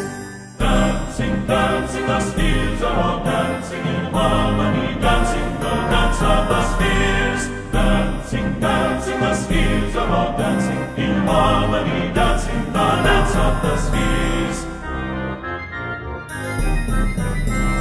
Rising, then falling, advancing, retreating, returning and turning, the cycles completing. Rising, then falling, advancing, retreating, propelled through the cosmos for year upon year upon year after year. Dancing, dancing, the spheres are all dancing in harmony, dancing the dance of the spheres. Dancing, dancing, the spheres are all dancing in harmony, dancing the dance of the spheres.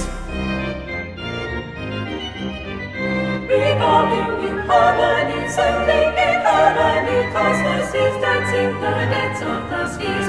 Revolving in harmony, circling in harmony, cosmos is dancing The dance of the spheres. Cosmos is dancing in resonance, dancing in number is dancing the dance of the spheres. Cosmos is dancing in resonance, dancing in number is dancing the dance of the spheres. Dancing in harmony, thrilling in harmony, cosmos is dancing the dance of the spheres. Dancing in harmony, thrilling in harmony, cosmos is dancing the dance of the spheres. Cosmos is dancing, dancing, dancing. Cosmos is dancing, dancing, dancing. Cosmos is dancing the perfect harmony, dancing the harmony of the spheres. The peaceful harmony of the spheres.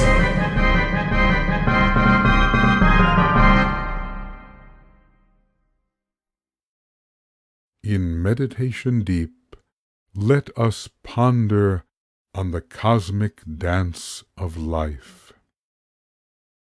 Let us ponder on the harmony which orders all this joyous, blissful dance. How may individuality be full expressed, yet cosmic order be sustained? Is love the secret master of all harmony, the master of the cosmic dance? Let us ponder deeply.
Let us form the symbol of the heart of cosmic love.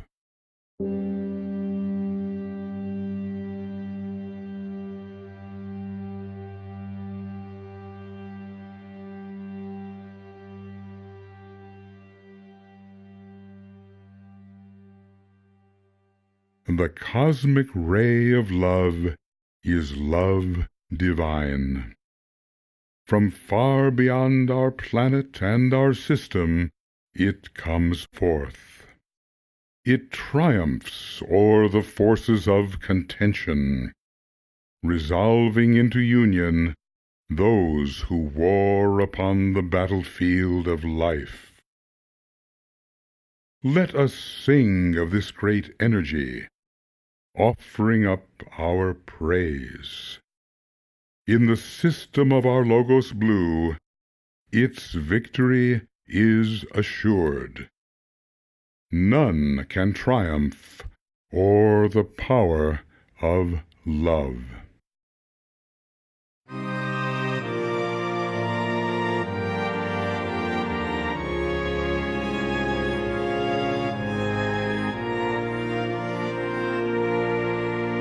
Love divine rules all. Love the guardian, love the king. Love divine rules all. In praise of love let all hearts sing.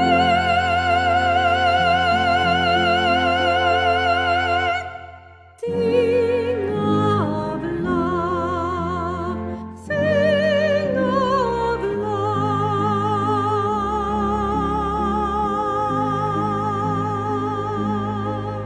sing of love and beauty. In praise of love,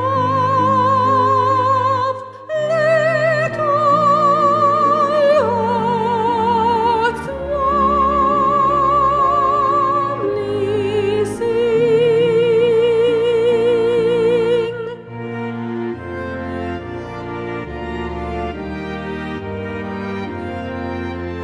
Love unites the hosts.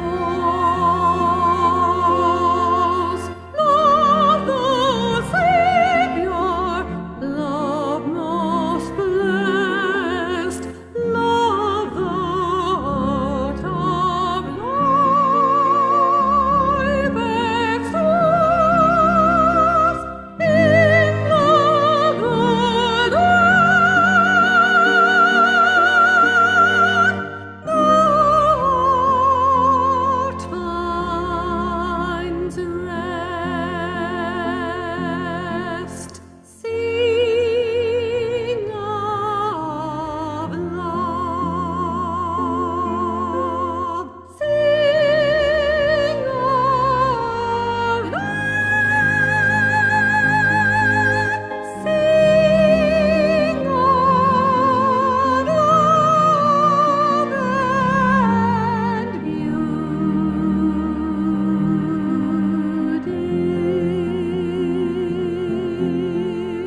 In praise of love. In praise of love. In praise of love, let all hearts warmly sing. Warmly, warmly sing. Let all hearts sing.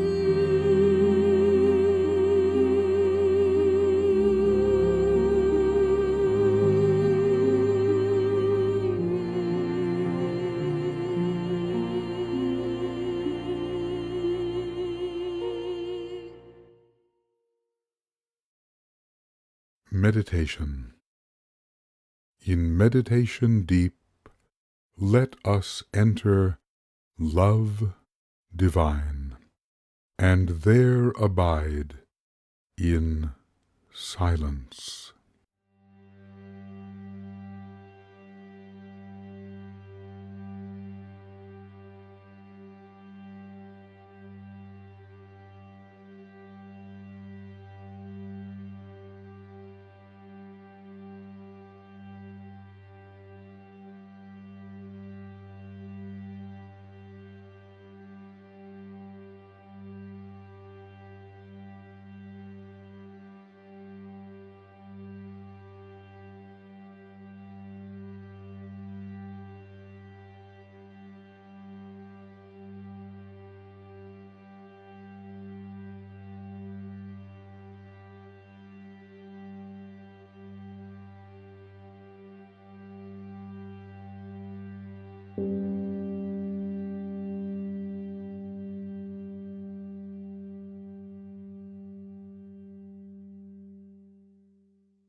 Let us form the dual lines which celebrate reunion and end at last within the all-inclusive heart of love.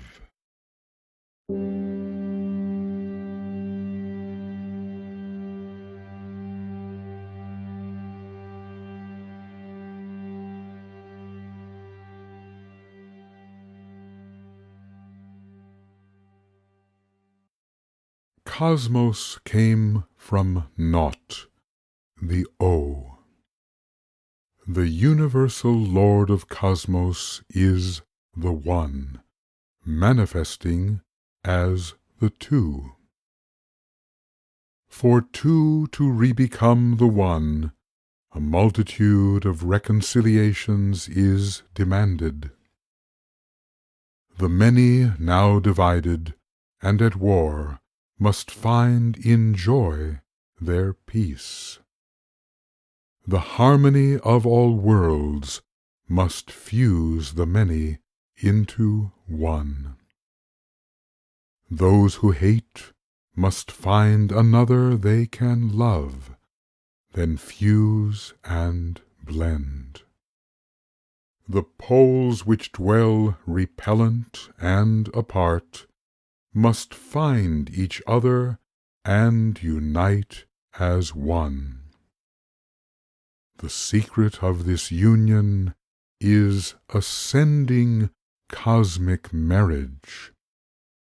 Each must find a mate and fuse, and then the fusing one, once two, must find another fusing one, who also once was two.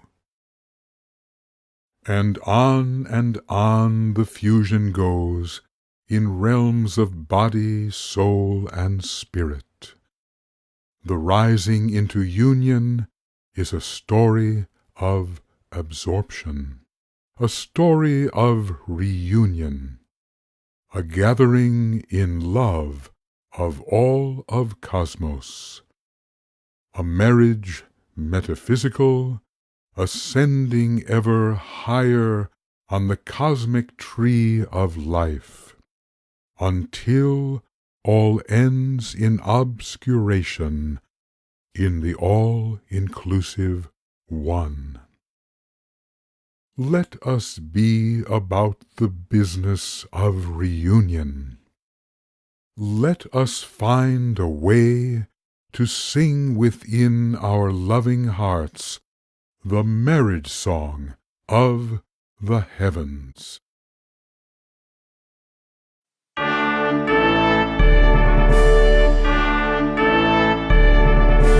Let us sing a song of union,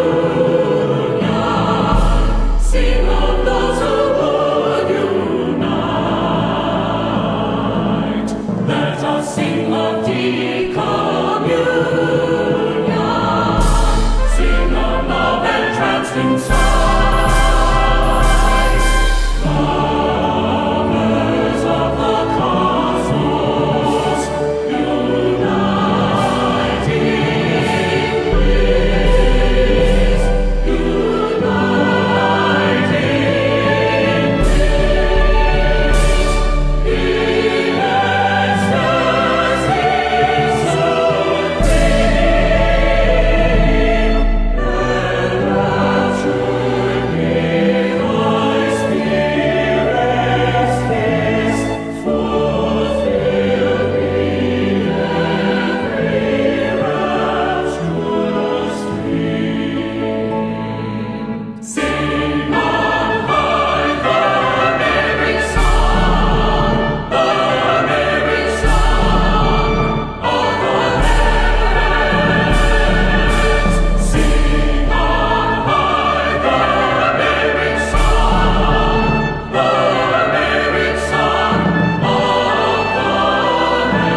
sing a song of merging, sing the great and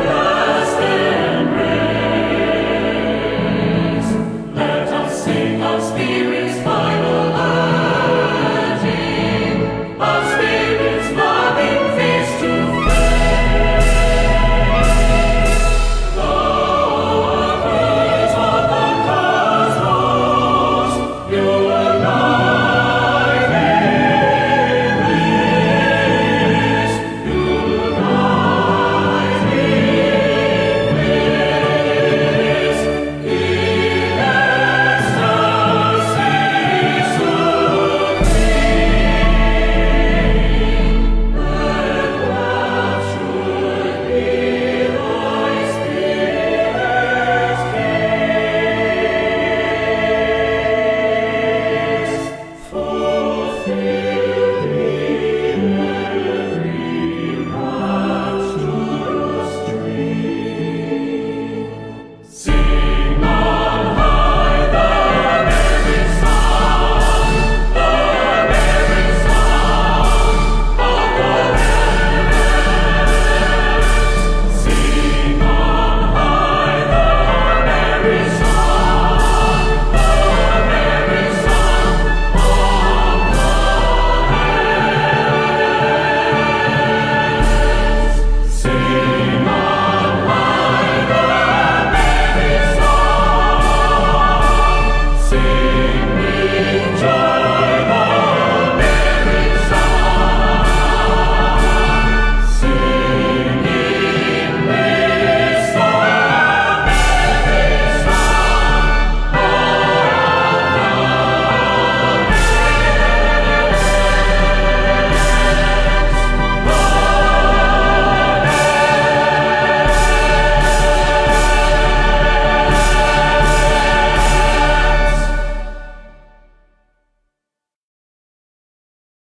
Relationship is cyclically eternal. For cyclically forever shall the one become the many. Cyclically forever shall the many lives arise. Are these many lives but phantoms of imagination? Why, yes, indeed. Imagined and entirely unreal. But may these many lives discounted be, as merely figments of imagination, creatures of illusion? Why, no, not at all. Forever will the real none become the semi-real one. Forever will this one become the two. The none needs not, it stands alone. The one needs only will. But the two need love. Forever in the cosmic play, the severed two need love. Though in essence we are not, and in spirit but the one, we are in our impermanence but mortal creatures of the two. Thus we as well need love profoundly. We as well need love. For cosmos is rejoining. We are all rejoining. One unto another, all unto each other.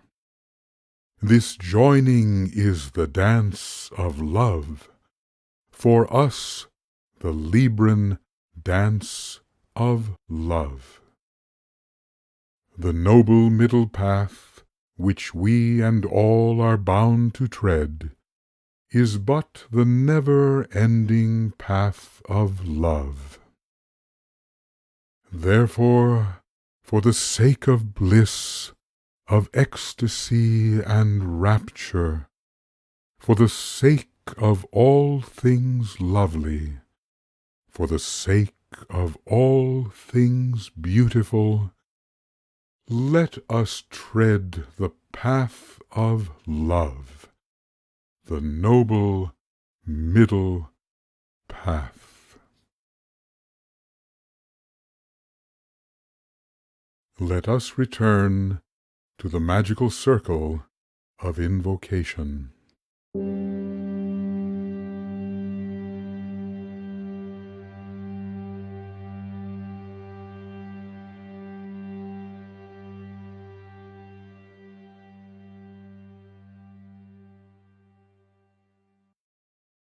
Thus, as wisdom adds to wisdom, we may well and truly say, I choose the way which leads between the two great lines of force. Together, I choose the way which leads between the two great lines of force.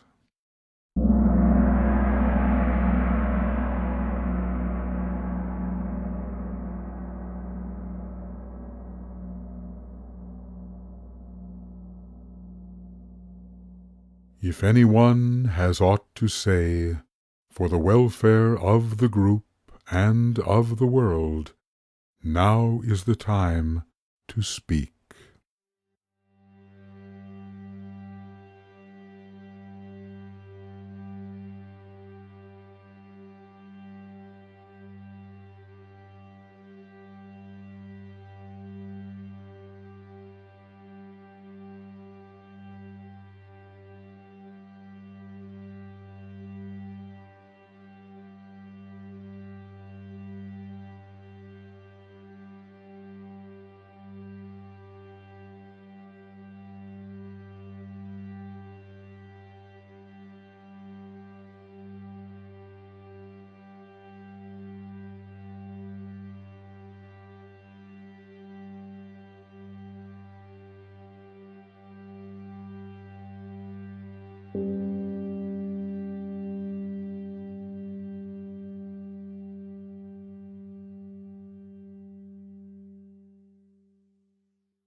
Let us sound the ancient mantram of the new and dawning age.